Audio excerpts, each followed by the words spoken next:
I'm Nikki Jade, founder of Loving Every Day, and I have the honor and privilege of being here with Mr. Don Tolman, the cowboy medicine. Yeah, for something like Whole that. Foods. Yeah. Say your slug line. I have too many lines. I love cowboy wisdom, like never kick a fresh turd on a hot day. You know, just wisdom. Cool. Yeah, that's what I do.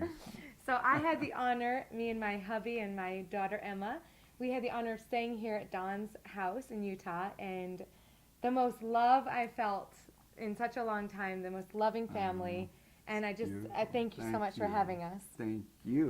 And yesterday we got talking about love, because that's what I love to talk about. And Don put this whole new twist on love that I'm just so excited to share with you. So Don, tell me about love. Cool. No, it's interesting because years ago I wrote a book on philology, which means the love of words and the history of words. Not just their etymologies, but even the root phonemes and how words developed and came to be what they are.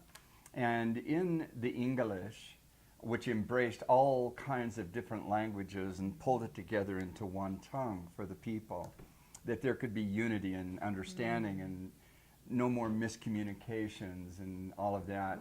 But anyway, it was so interesting because they had what they called systems of reversal.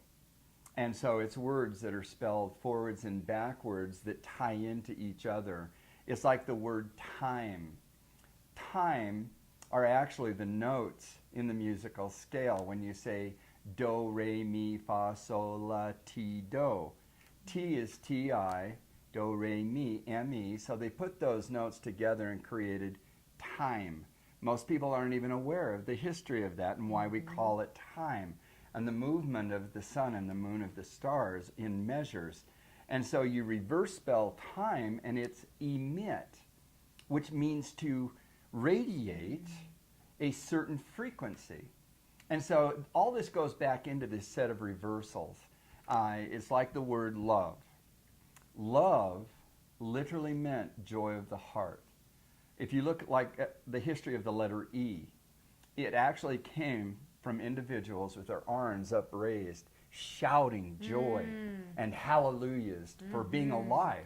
And that's on the end there. And I won't give you the whole history of L and even O, which was the I. But love meant joy of the heart, was constant. And it actually came from the word evol, which meant constant change, like to evolve or evolution. And so constant change is evol.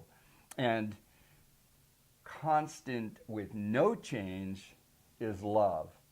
And they chose different flowers to represent out of nature love. One of them that most people are aware of is the rose.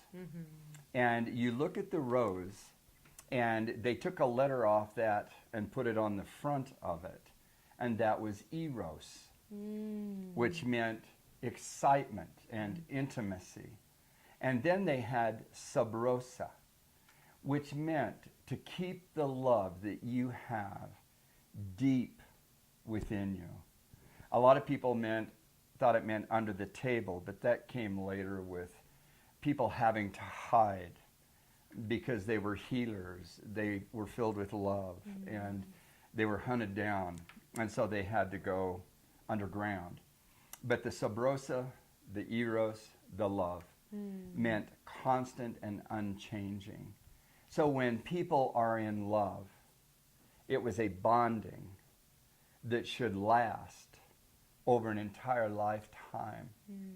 And if there's something that takes place and they separate, that should not break the commitments and the bond of that love, that it stays the same. You don't go into finger pointing and blaming and bashing and, trying to destroy through character assassination. That love should be forever. And that's what Loving Every Day is all about. Thank you, Don, so much for sharing that Thank little you. nugget of wisdom. We love you. Hope I didn't go too far. No, we love it. You can just go as far as you want. Thanks, we love everybody. you. Love Bye. you.